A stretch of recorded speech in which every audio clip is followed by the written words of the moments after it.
here today with BJ Johnson. Dr. BJ Johnson is CEO and co-founder at ClearFlame Engine Technologies. BJ earned his PhD in thermodynamics and mechanical engineering at Stanford University, where he successfully built and modified diesel engines to run on cleaner fuel alternatives like ethanol, methanol, and other sustainable fuels. His design created a sustainable diesel engine with the capability to reach net zero emissions and even reverse greenhouse gases to yield a negative balance in carbon emissions while reducing the cost of long-haul trucking for fleets large and small. His purpose in founding ClearFlame is to reverse climate change, no small goal. His vision builds on the existing infrastructure, talent pool, and industrial assets we use today to deliver everything from car batteries and groceries to mining equipment and generators. ClearFlame's goal is to convert more than 3 million diesel trucks on the road today and turn them into clean-burning engines. To date, ClearFlame's investor base includes the Department of Energy, Mercuria, Clean Energy Ventures, and Breakthrough Energy Ventures. In 2021, BJ was named to the GRIST 50, a list of emerging leaders working on real-world solutions to the world's biggest challenges. BJ, it's great to see you. Thanks for being with us. Good to be back, Kevin. Well, maybe just to fill in from your bio, BJ, if you could take us on the pathway to Stanford University, your work there, and then your decision to come back to the Midwest and to build your company here. Yeah, so the decision to go to Stanford, so I grew up in Seattle, did my undergrad and grad in California. It was a school with a good engineering program, a good science program. That was something that I was always really passionate about. And it was really around the time that I went into grad school to start my master's that the interest in energy specifically kind of became the focus of my work. Climate change was becoming, the generational issue of my time. This was a little after Inconvenient Truth had come out and really raised the awareness of the problem that climate change was becoming, has already become in many cases. And doing something about that problem is what I wanted to devote my career to. The way that became ClearFlame, ClearFlame was originally my PhD work, as you said in the bio. The professor who became my co-founder, Julie, and I's thesis advisor, Chris Edwards at Stanford, he always spoke very eloquently about there being two sides of the energy problem. That yes, of course, we have to stop carbon emissions and stop climate change, but that there's actually basically nothing that is more correlated with improving quality of life than energy access. There are a million people in the world, a billion, close to a billion people in the world that don't have access to basic electricity. More than half the world's population lives in developing countries where they need more energy. And so that's that kind of tension. How do we get more energy access but make it decarbonized? That was where the diesel engine without the diesel fuel came in. Why the Midwest? That's a simple answer. We had the opportunity to move out here to work with Argonne National Labs. So there was a program there, Department of Energy funded program, that let Julie and I come in and continue to advance our technology in kind of the early R&D stages. And at the time, we weren't thinking of all the other benefits of the Midwest. We're in the heart of all the truck routes and where the diesel OEMs are, and good access to biofuels, not to mention all the off-road stuff like agriculture. That was stuff we didn't think at the time. I wish I could take credit for that level of foresight, but I don't think ClearFlame would be here if we hadn't put down roots in the heart of what would become our customer and partner ecosystem. Yeah, but was it an automatic thing as you started to go out and, had some grant funding, but trying to think about actually building a company and talking about this vision of alternative fuels for diesel engines and, okay, yeah, let's help. I don't remember it quite that way myself, but help us understand kind of what it took to get everything off the ground. To get it off the ground, a lot of luck, frankly. This was 2017, so clean tech hardware was a dirty word, not like it has been the last couple of years. Fresh out of college with an engine startup, which not only is clean tech hardware, it's engines. Aren't those dirty? Aren't those mature? Isn't there no more innovation to be had there? It really took the opportunity with Argonne to see that there was value in technologies like what we're working on. And then early investors, like Ag Startup Engine was the first money into ClearFlame. People who understood the practical, pragmatic value of making engines cleaner and cheaper. Not everything was going to be an EV overnight. people want to do what's right by the planet, but it's got to be cost effective. That's a very Midwestern value proposition. And that was sort of the catalyst that really allowed us to start growing here, was being surrounded by people who understood that the world, and I love California, but that most of the world looks very different than California. And that was something that was important for our early growth.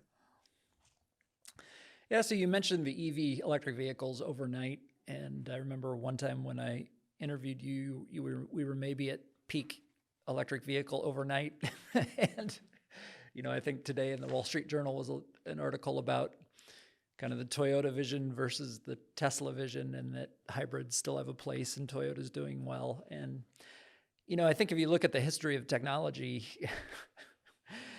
there are times when there's a disruptive technology that completely takes out another one in a very short period of time, but that's pretty rare. Most of the time, it's not an or, it's an and, or it's an evolution. And so I remember you, even at that time, saying, still a role for internal combustion engines, still a role for where diesel fuel is at. Can you talk about how you think about that sort of technology change and kind of the dynamics of electric vehicles, the internal combustion engine? I've done a case study for this podcast that goes way back to 1858, when an agricultural entrepreneur from Illinois, like you, named John Deere, saw a version of what we would today call a tractor, but it had a steam engine on it. And so he did an experiment with a younger entrepreneur. And ultimately, his correct analysis was steam engines were not feasible technology for a land-based tractor. And it took a long time, and ultimately the internal combustion engine to be the technology that would, make for automobiles, tractors, trucks, and all the things that we have today. And another entrepreneur that's a part of the series that I'm on now, which is Henry Ford, who the first work he did in developing the automobile was the internal combustion engine. He and many others, of course. But,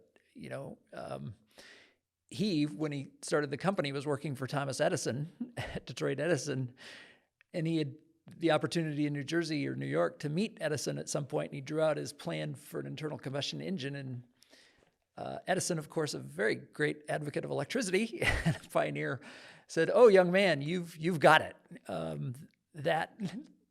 That's what an automobile really needs." And here we are, 120 years later, still talking about electric versus internal combustion. But how do you, as an entrepreneur, kind of on the front lines of this change, think about these things, BJ? I did not know that story about Henry Ford. That's very interesting. First, on one of the comments you said in there about, at the time, Kevin, you and I first met, it was sort of peak EV overnight, EV silver bullet kind of thinking. Yeah, I mean, that was true. We raised our first seed funding in like 2019, 2020. And even some of the early investors in ClearFlame, who have been great investors, sort of thought of us as like, yeah, this is like, we've got like 3 years to make this right, because then everything's going to be electric by then. So the world has shifted off that way of thinking. I think where it came from, funny enough, you mentioned there's this thought that, sometimes everyone thinks that this technology is going to come in and displace everything overnight. The example that always gets used there, you're probably familiar with it, is the photo of Times Square where it's all the horse and buggies and there's the one automobile. I think it's on like the Easter or Thanksgiving, one of the holidays. And then like 10 years later, they fast forward and there's one horse and buggy and a whole bunch of automobiles. And that kind of became the, hey, EVs are going to do this to the automobile. And I think what's sort of funny is people didn't stop to ask, the fact that the automobile could displace the internal combustion engine, as you were putting it, which is correct, could displace the horse and buggy that quickly, is actually a testament to how effective that technology is. And because it is so effective, that's what's going to make it hard to displace. The diesel engine that ClearFlame uses, this is about as efficient as an automotive fuel cell. There's actually not a whole lot of difference in terms of like efficiency. All the performance, practicality, ruggedness of a diesel engine is critical for how we run our global economies.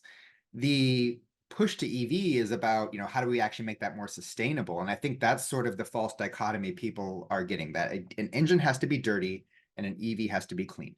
That's not true. The only reason an engine is dirty is because the fuels we use in them are dirty. A diesel engine runs on diesel fuel today, mostly, but a diesel engine does not have to run on diesel fuel. That's what ClearFlame does.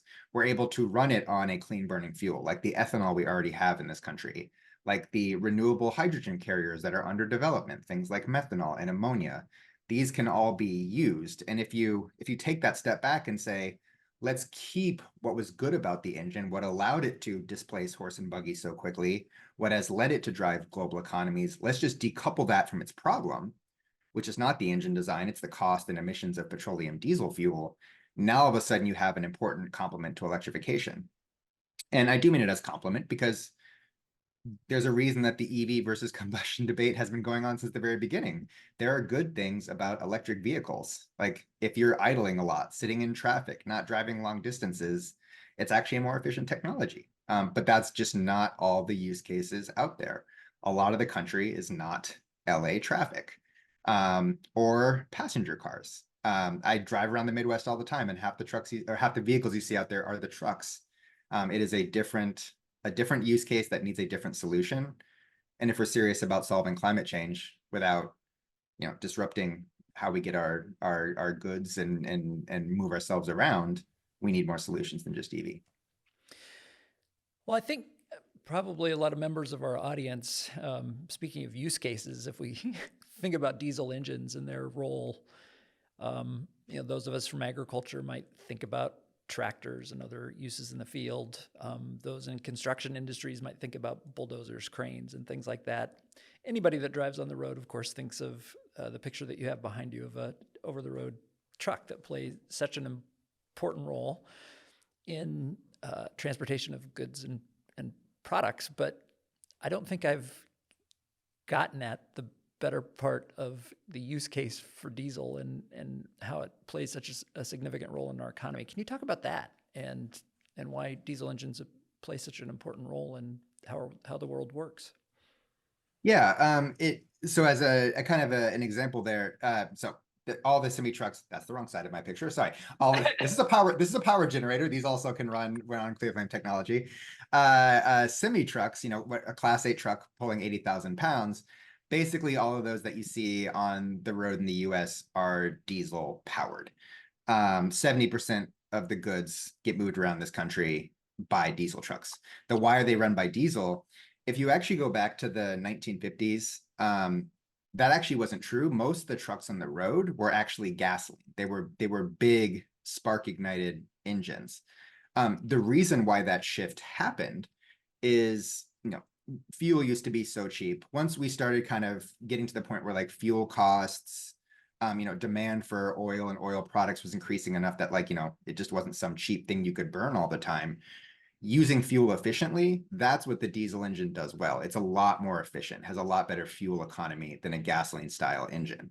So once customers out there started caring about, okay, how do I drive down my fuel costs? Over about 10 to 20 years, once you got from the 50s to the 70s, that transition to most of the goods out there were moved by diesel, not gasoline. That's what it was driven by, that fuel economy and the torque of a diesel engine. It's the torque that is also the same thing that matters in agriculture, or construction. A bulldozer, you're trying to push over some pile, that is torque. You're trying to drag a plow through a field, that is torque. That is a superior solution when it comes, or diesel is a superior solution for those kind of problems. Mm-hmm. And another history thing for an entrepreneur who hasn't been featured yet in this podcast, and that's a guy named Rudolf Diesel, a German English, worked in the United States as well. But yeah, developing the diesel engine that first was used in submarines and ships and things where torque plays a big role. But it's, he liked the idea of it because he designed it so that vegetable oils could be used. I don't know that he was thinking about emissions, although he may have been. He was a really smart guy, but he certainly was thinking about kind of national security almost. He's like, every country or more countries should be able to make vegetable oil-based fuels than petroleum. And he was right. But of course, petroleum-based diesel fuel became the thing. So could you talk about, anyway, some of the roles or some of the issues around emissions from diesel and the solution that you're bringing to that at ClearFlame? Yeah, so that when people say emissions, that word has actually evolved over the years. Even when we first started the company in 2017, traditionally the issue with diesel emissions, when people say dirty diesel, it's actually referring to criteria pollution, things that are hazardous to human health. So soot, the black smoke, NOx, which is smog, what makes an urban air look hazy, that kind of brown color. Those are very bad for humans if we breathe them in. Diesel engines produce a lot of that criteria pollution, and there have been a lot of regulations put in place by EPA, the Environmental Protection Agency, and others to get that cleaned up. The other use of the word emissions, the more kind of current one, is to mean CO2, greenhouse gases, things that contribute to climate change, which, funny enough, are or not funny enough, just are an entirely different problem. CO2, we can breathe it all day long. It's not hazardous to humans. It drives climate change, which is hazardous to humans. And so those are the two different emissions problems that need solving here. Your example of Rudolf Diesel and whether he was using vegetable oil for energy security or not, that I don't know, but that has actually been one of the talking points behind biofuels for a long time, not just in the US, where we also fortunately have access to fossil fuels when we need them, but frankly, internationally, there's a lot of countries that are not born on top of or built on top of oil or natural gas reserves, and so they need their own energy too. Biofuels have that advantage. They also, to your question, have the emissions advantages. Things like ethanol are very clean burning. They don't produce soot. It is very easy to control their smog levels. They're also very low carbon. Your average US corn ethanol today, which is not perfect, but it's still about 45% better than petroleum diesel, which makes it, when it comes to CO2 emissions, greenhouse gas emissions, and that's accounting for all of its variables, the fertilizers, the land use change, all of it, still 45% better, which actually makes it a lower carbon impact than your average EV today. Because, EVs aren't perfect either. A lot of our grid is natural gas, and in some areas still coal.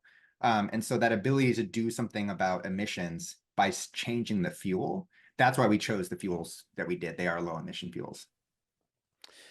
Yeah, and so there's been concern in the ethanol industry about adoption of electric vehicles, because then 10 or 15% or more blended ethanol fuels, the market shrinks and there's concern. But it doesn't take very big conversion of part of that diesel market to make a very positive impact in the ethanol market, which is 15 billion gallons today. Could you talk about kind of that market opportunity and what it represents? Yeah, so roughly every 1%, so the US, we use about 60 billion gallons of diesel fuel, and there's different energy ratios, blah, blah, blah. But what it means, convenient numbers, about every 1% of that number is another billion gallons of ethanol. And, we didn't start ClearFlame to create a new market for ethanol. We started to solve a climate and emissions problem. The fact that it's good for ethanol is good because ethanol is good for the environment. I do think that there is concern in the ethanol community about what electrification means for passenger cars. And I'd really kind of encourage the entire community to go on the offense about this. It's not about ethanol versus EV. If ethanol is going to survive in this country, and I think it will, it needs to just be able to compete and win. Ethanol is cleaner than electricity today, as I already said. The electrical grid is getting cleaner, and if ethanol doesn't continue to get cleaner in parallel, eventually it will become obsolete. But the entrepreneurial nature of the agriculture community, the Midwestern community, finding ways to make ethanol production more efficient, get to green fertilizers, use carbon capture on ethanol plants, more sustainable farming practices, or use of renewable fuel in the production processes. All these things matter to make the fuel cleaner, and that's what the ethanol sector should be focused on. If the product continues to improve like it is, it will stay relevant, and that's the message that we need to get out there. This is a product that is committed to staying ahead of the curve, and that's why it's going to win. That's why, my senses are just innovation, because you're doing what you're doing at ClearFlame, but somebody like Mitchell Hora at Continuum Ag is working with farmers and something called CI scores, carbon intensity scores for corn. There are farmers that are beginning to track that. Why? Because it's going to flow through to the carbon intensity of fuels. And is there room to improve kind of the environmental footprint and the efficiency of ethanol. Yeah, that's been the story of ethanol since its advent. But if you make its primary input corn better, anyway, the whole supply chain improves, and it's really exciting. Yeah, if there's still that kind of story out there that ethanol is as bad as gasoline, it's not true. It actually was true when the fuel was like first kind of starting to be produced in the mid 90s. Like not only was agriculture not as efficient back then, the production process was not efficient. There was a lot of coal input into it. Like the fact that it's 45% better today is because it's gotten 45% better in the last 25 years. And if that happens over the next 25 years, now all of a sudden you're getting pretty close to net zero and net negative. And if you can have a net negative CI score, to go back to the reference point you're using, there's no reason that is not going to be relevant in a global economy that is trying to meet carbon goals indefinitely, because there are sectors, like it or not, that are going to be carbon emitters for a very long time. We need some sectors to be carbon negative, and agriculture has that potential by the nature of photosynthesis. Mm-hmm.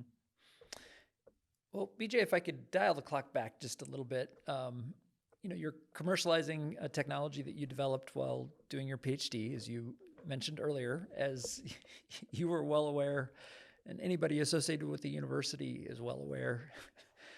All technologies that are developed at universities with commercial potential do not end up being put out in the world.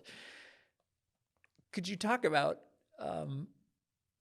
what some of the significant challenges have been that you had to overcome to get that from dissertation project to something that is, being commercialized, being used in trucks, being used in generators? Yeah, people refer to the valley of death in startups, which basically refers to, okay, you've got the idea, and fundamentally the idea works. Okay, you can use a low carbon fuel in a diesel engine, but that doesn't mean it's ready to go in the market. I think when you read the bio, Kevin, you said something like, I was at Stanford, I had engines running on low carbon fuels. That should not be plural. It was one engine. It was also like a university R&D apparatus. It was not the kind of engine that goes in one of these trucks. It's what you use to sort of test, early kind of concepts.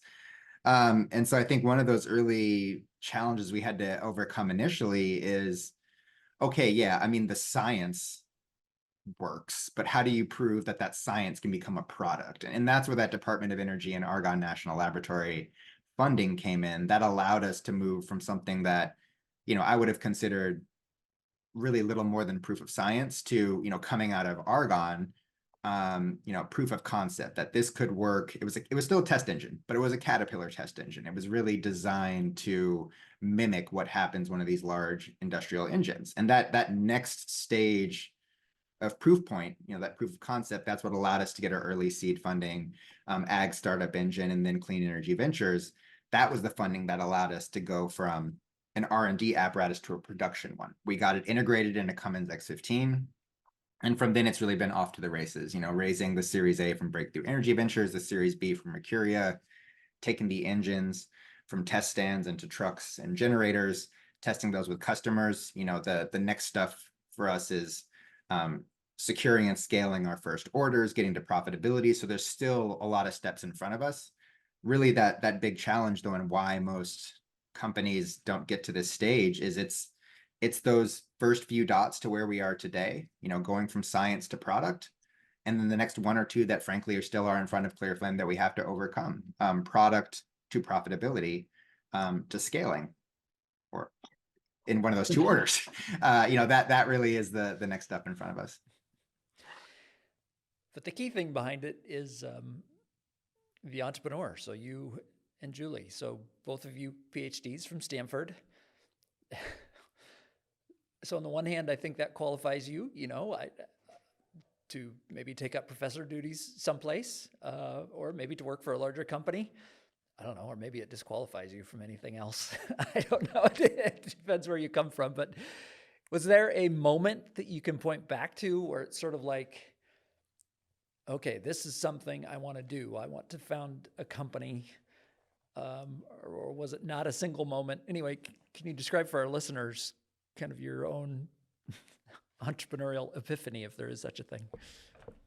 Yeah, I don't know if I could point to an epiphany or one single moment. I would, I've been talking a lot about the advantages of the Midwest and Midwestern entrepreneurship. This is, I think, one of the things that California at the time still did better, and to a certain extent still does better, which is this notion of like just starting a company as some sort of exotic thing that actually doesn't exist there. In many ways, it's almost like the default. Oh, well, you have a great idea. Well, screw it, go start a company. As opposed to go work for Ford, go work for Cummins, which is a totally naive mindset. But I think that naivete helped me say, okay, well, screw it. Like, who's better to make this happen than me and Julie? Let's do it. I think that was just sort of always the base assumption.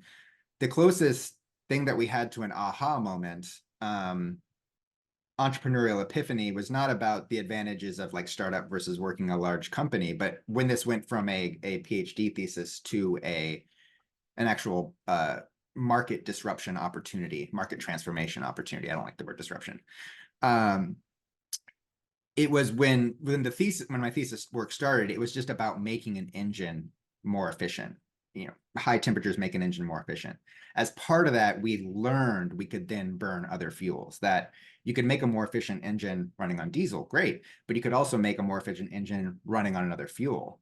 And that's where it turned from, okay, we're not trying to make an engine, 2-3% more efficient, which for how much risk there is around it, it's not worth starting a company around that.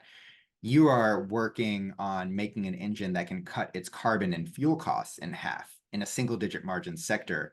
And it was that aha that, look, it's not just about efficiency, it's about the fuel you can use and the advantages of one fuel versus another. A renewable low cost fuel like ethanol versus a high cost fossil based fuel like diesel. That was the, hey, there's a commercial opportunity here mindset shift that we had. And then again, dumb Silicon Valley arrogance took over, and yeah, screw it, let's just start a company around it. And luckily it worked out. So really the big opportunity notion of it is like, okay, we're on to something that really is big enough.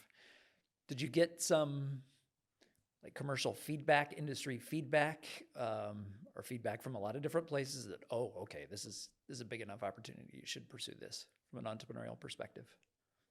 Yeah, I think we had some good feedback, and like all feedback, some of it was you're doing this right, and some of it was you're doing this wrong. The kind of the you're doing it right side of things was, hey, this is a cleaner burning fuel, and this was a time that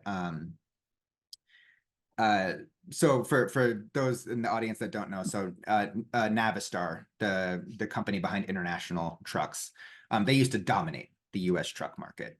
And then in 2010, they had a big kind of emissions compliance disaster.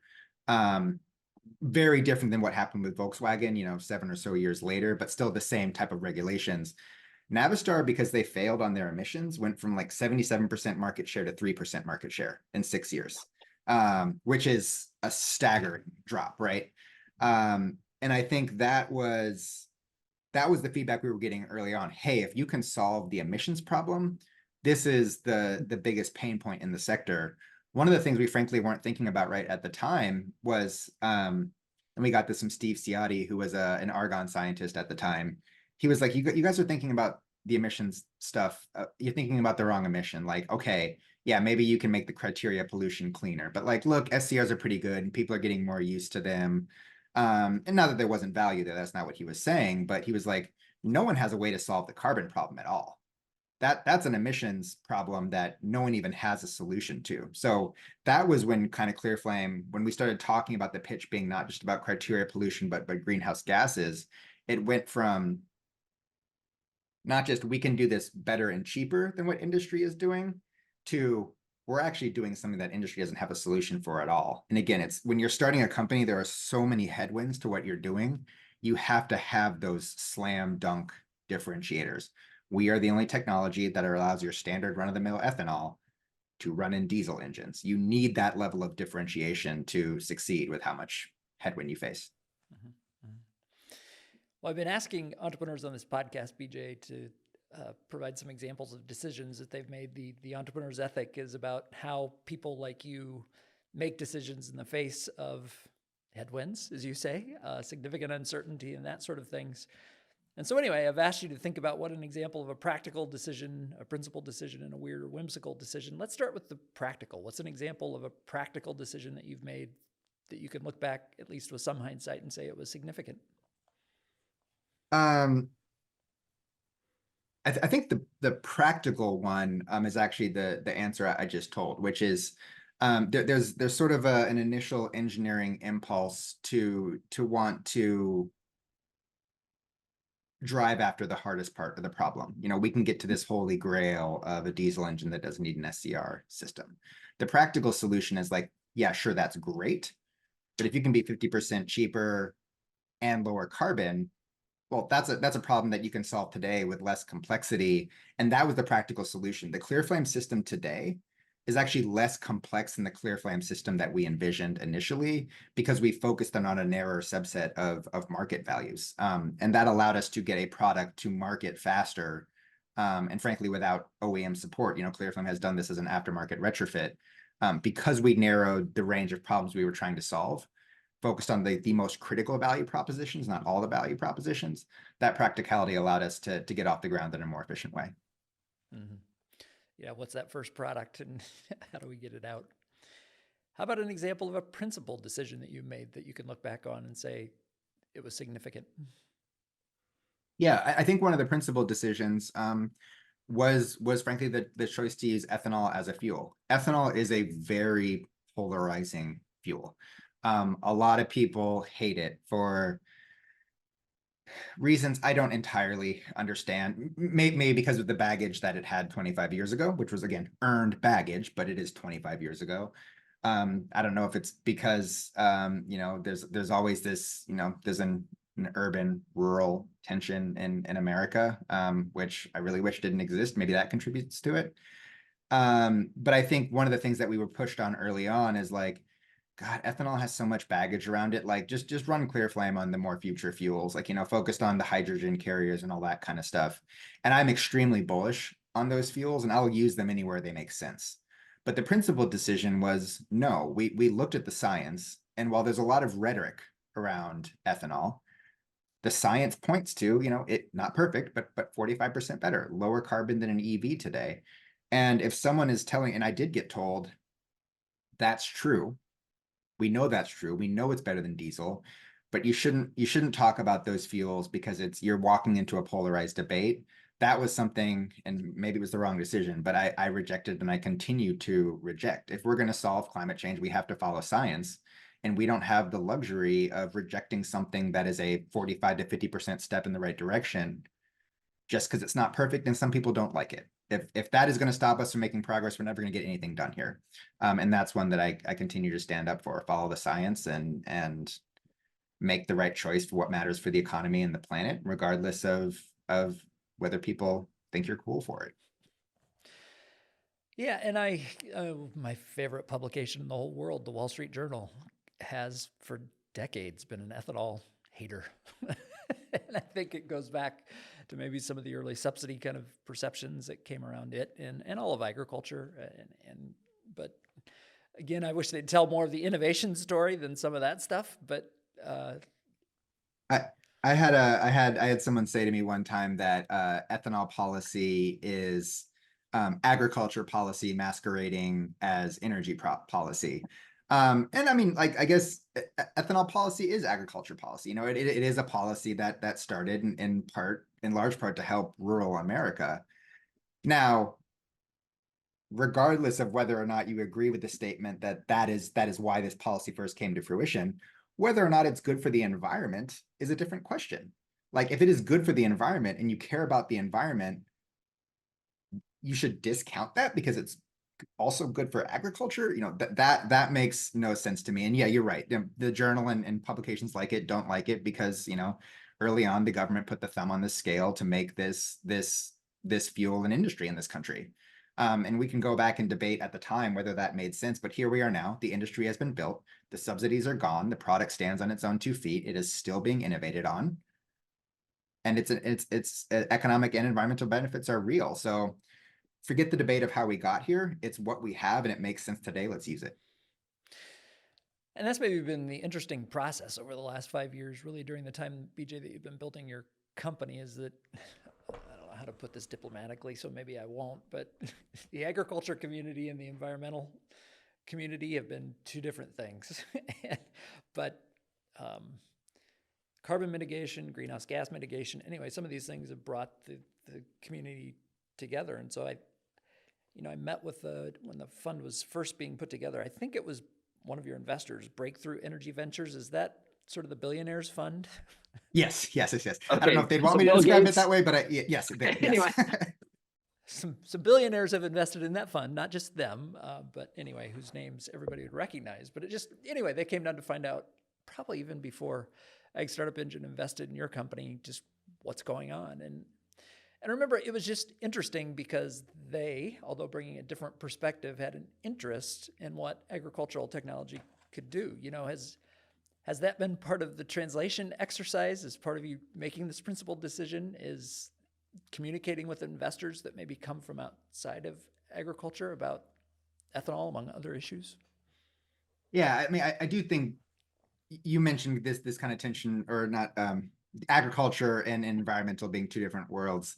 I think the environmental community, neither of those two pillars are monolithic, right? There's a huge variation of what you would call, environmentally focused individuals. And I think the ones at Breakthrough actually are, and I think unfortunately within some of the kind of clean tech investing, they are more exception than rule, although I would put Clean Energy Ventures also in that category of being the exception, that if you want to do something to help the environment, to fight climate change, you have to do it in a scientific way. The planet does not care about our political arguments on the ground. It cares about how much carbon we put into the atmosphere. And agriculture is not only one of the biggest greenhouse gas emitters in some cases, because you have, methane and diesel consumption, it's also one of the biggest CO2 absorbers through photosynthesis. So it is not only its own emissions problem that needs to be solved, just like transportation. Unlike transportation, it has the ability to be a carbon sink. And I think people who are thinking about environmental benefits the right way look at agriculture as both a very solvable problem and also a very powerful tool in fighting climate change. And if you don't see how to do something about, if you don't have a way as an environmentally focused individual to engage with agriculture, that's just as silly as saying you don't want to engage with transportation or any of the other really big environmental challenges out there. Like, all of these need to be solved.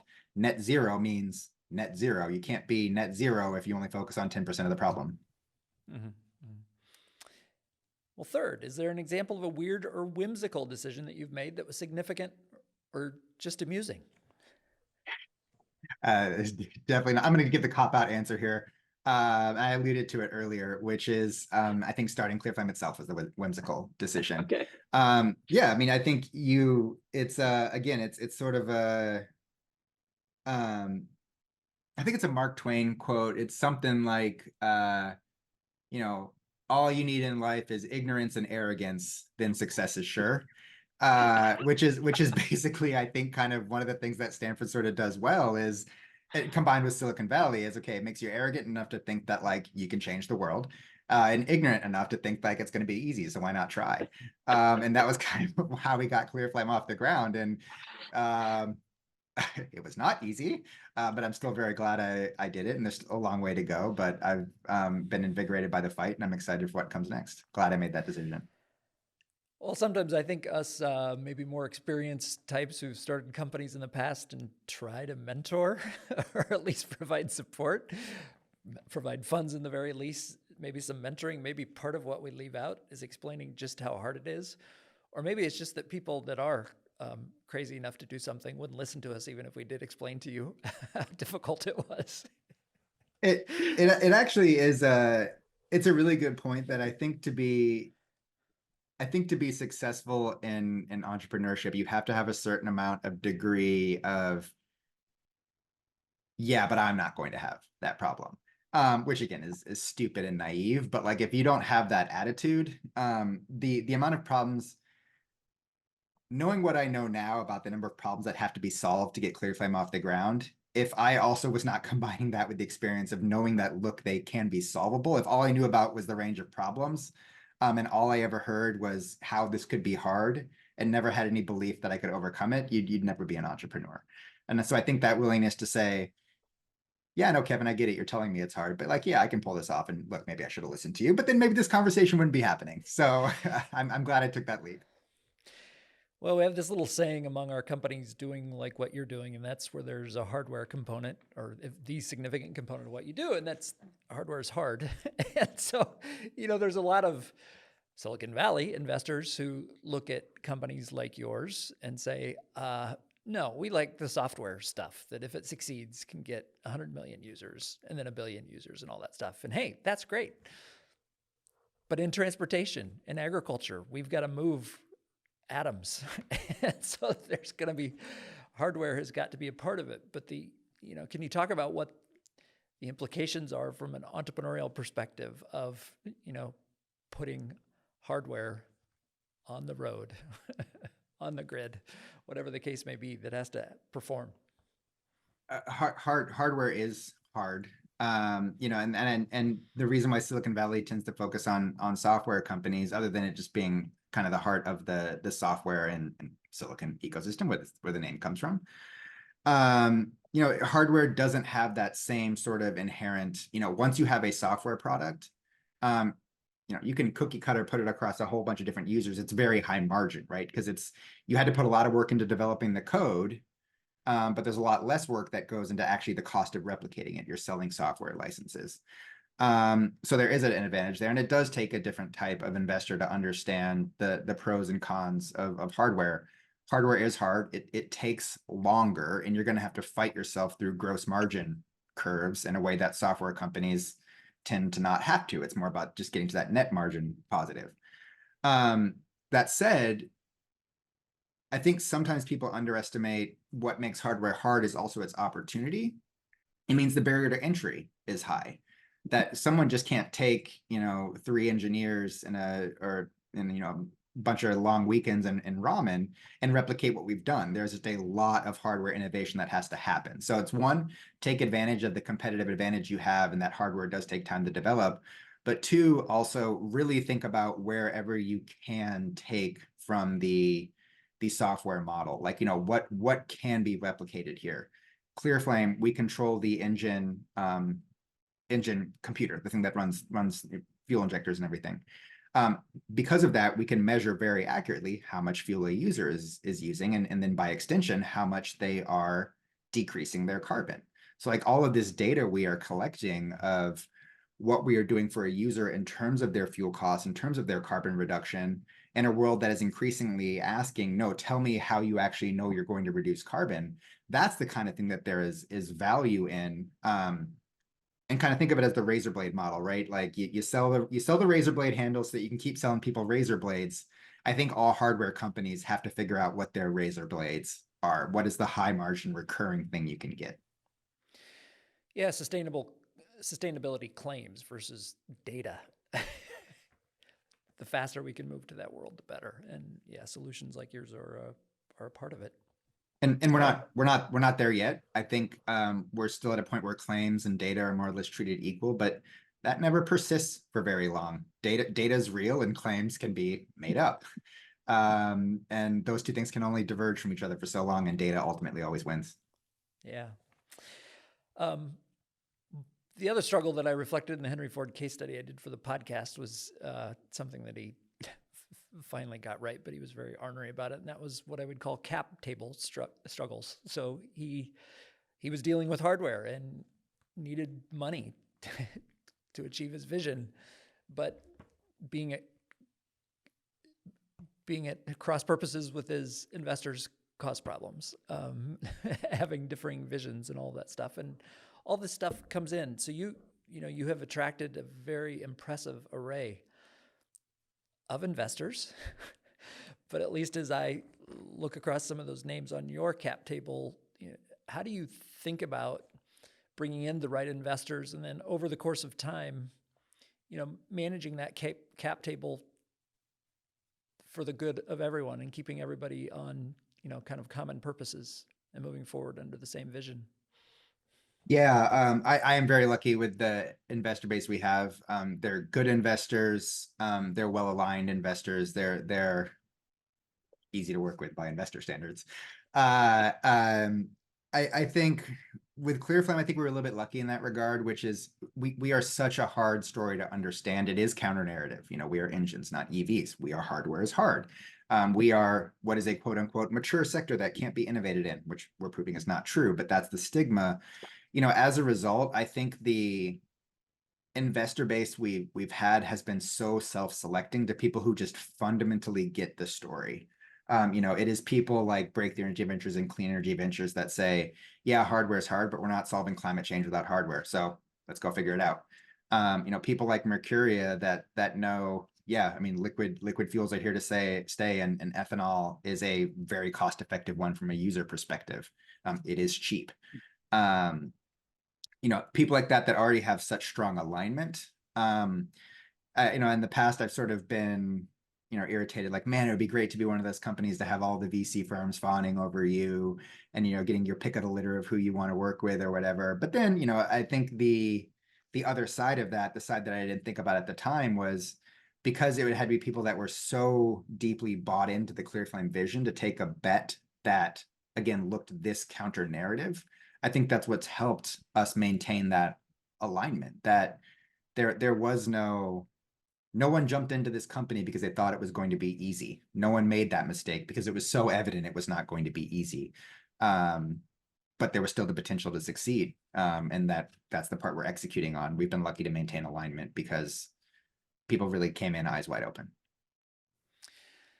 Yeah, and having had experience with being a bit too shiny of an object, both for employees and for investors, getting that initial buy-in and a clear understanding of you know what it is you're joining from either an investor or you know what part of a team you're is so important just from an alignment and yeah, making sure you've got the right people around the table. It is actually one of the things that scares me most from both scare maybe the wrong word, but one of the things I try to correct early on most from an investor and a potential employee perspective, that people making sure they understand what our challenges are and why it's going to be hard. The opportunity is real. And so if you're sold on the opportunity, then there's enough opportunity here to take on those challenges. But I don't want someone to think that those challenges don't exist. You know, I want people knowing that they are joining because of the opportunity, and the opportunity will come to fruition when we solve the challenges. I want someone to understand that full picture, both from an investor and an employee perspective. Yeah. Well, BJ, thank you for taking the time today. Is there anything else you'd like to share with our listeners, and how can they follow what you and ClearFlame are doing? You can, so our website is www.clearflame.com. Follow us on LinkedIn as well. We're not the biggest social media company, but you can get good updates there. And I think the last thing I would leave your audience with, you know, talking about kind of that Silicon Valley entrepreneurial ignorance, arrogance thing, the kind of leap into it and try. I think that's something that I would really kind of impress upon a lot of listeners, especially here in the Midwest. Like, what really is the worst thing that happens in trying to start a company? You fail, right? Which, don't get me wrong, sucks, but like it's going to be an exciting problem as you're solving it, and you will learn so much, success or failure.